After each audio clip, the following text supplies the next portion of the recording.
Alright, range time with the Ultra Star pistol. Okay, a couple things I found out about it. Well, that I didn't know on my initial thing, is when you push the lever up, the safety lever up all the way, you know, it's on safe now, but you'd have to give it a little extra shove and it decocks the pistol. Locks the trigger, snap it down, and double action. Now when I first got the gun, I tried shooting it. I had some issues about it, and what it was is the rear sight is adjustable. It's a 2mm metric Allen wrench you need. Loosen that, and I got the pistol's rear sight to where it should be.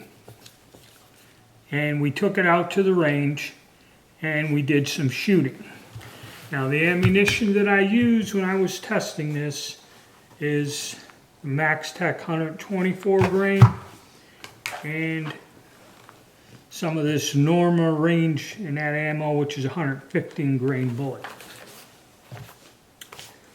So we'll go out to the range and I'll put the video clips in to where I was shooting this, and then we'll discuss what the point of aim and a few things unique about this gun.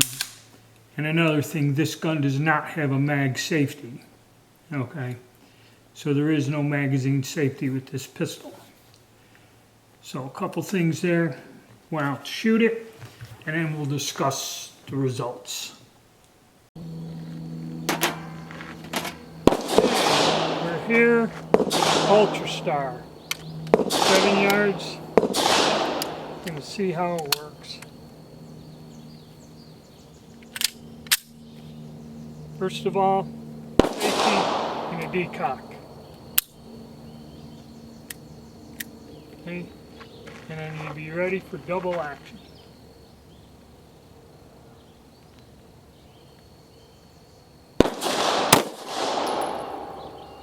Pretty hard pull.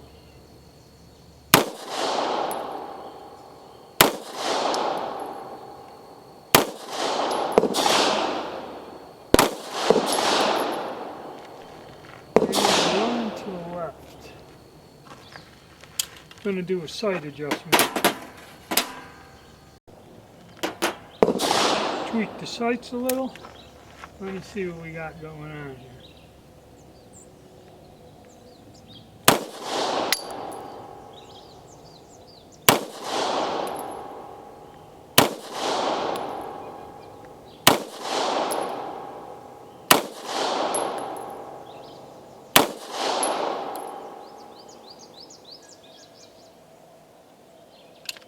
Not really getting me where I wanted to go. That was Max Tech 124 grain. I'm going to try 115 grain ammo. Okay, try a different cartridge.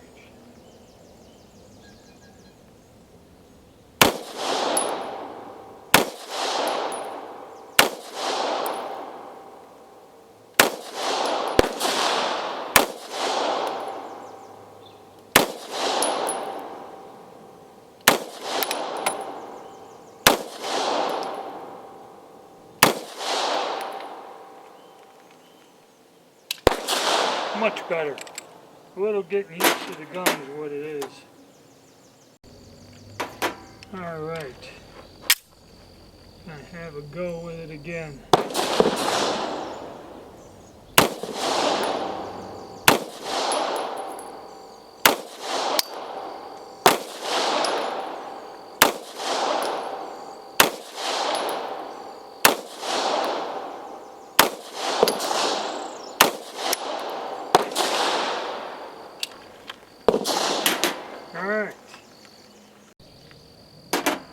Alright, I got my 124 grain ammo. I'm going to give that a try and see if I got it with this gun.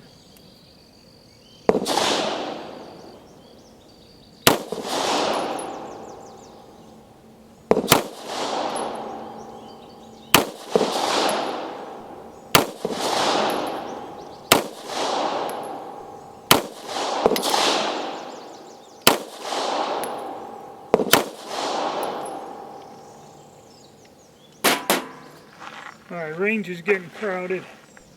It's getting hard to make videos, so let's go look at the targets and we'll wrap this up for the day. Okay, this is our 115 grain ammo. And as you see, when I first got this gun, I had some issues with the sights. I had to drift it over the rear sight. When I was shooting at a 6 o'clock hold, it's kind of low. So when you go point and aim and get to control and get used to it, I pretty much pulverize that bullseye. Okay, and when I first started with this gun, that's what I was getting here with the 124 grain, but a little concentration, a little bit of control, and we got it to where we're in the bull. So the gun is accurate and the gun functions 100%. Without, you know, that actually gave me trouble in a lot of the discount guns or the budget pistols. But alright, and because the range was getting crowded, it's hard for me to discuss anything out there while we're shooting it. But when I started with a 6 o'clock hold with the sights, the gun shot low, and that is at 7 yards. Once I did point of aim, then I was able to hit.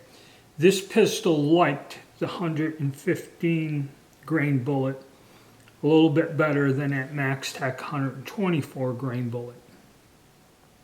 And eventually, once I got used to where the gun was shooting and got used to the grip, which was, it's a bit awkward and it's a bit oversized and bulky, and it's kind of hard. That's why a lot of them guns have an interchangeable back strap, okay, to allow you to get a fit that you want. Now you have to remember this pistol was designed in the 1990s, okay, which was pretty innovative. So a lot of the things about the design, the grip is kind of awkward on it, plus the fact it was supposed to have a high capacity mag, but they knew they were going to change the laws in the US, and that's what they're hoping for the market to be, is in the US. Because the vast majority of Star's pistols were sold on the US market, irregardless of what model they had.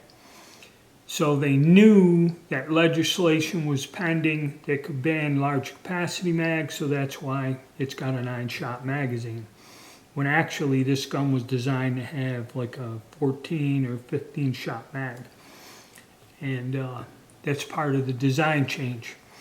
But overall, in terms of functioning and reliability, this gun did not malfunction whatsoever, did not misfeed, no light strikes, which is same ammo with all the modern brand new pistols I've been testing, striker fired guns. Granted, they're striker fired guns, had light strikes and this and that. This pistol ate everything, functioned 100% reliable, ejected. For a used gun that's been out of production, you know, for over 20 years, it shows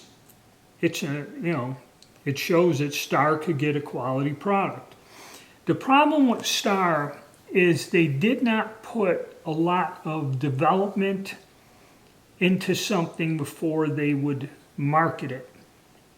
It's kind of like Garson, whatever, in Turkey. How they're able to produce a reliable handgun for a reasonable price is they're not putting a lot of research or development into the design. It's kind of like they'll make a pistol and take the designs from 1 or 2 different guns and kind of combine them together and make them work. And that's where these companies are able to produce a halfway decent gun at a lower price point. Probably if Star worked on this better and kind of changed the grip shape a little and got it, this would have been an outstanding gun. It's good the way it is. I can practice and learn how to shoot it and shoot to where I can hit with it. Okay, and reliability and everything else, and the fact it's double action decocker. A lot of features that are nice in this pistol. It handles well. bit on the bulky side as compared to some other choices you got now, but this is more of something of a collector's item, historic thing to discuss about development of polymer handguns or handguns over time. But it's a shame the company went out of business, because this was really, for the time, back in the 90s, this was an interesting firearm, and still is today. And it's fun to shoot. It's reliable. I like it. A lot of decent features on it. So that's my conclusion on it. I hope you guys enjoyed it, and maybe when I get out, I'll use this to compare to some newer guns that are similar to it in the future. And also, if I start doing my little history of Star pistols, this will also be in there. So if you like what you see, guys, please subscribe, hit the like button, and there's a link to my Patreon account down below.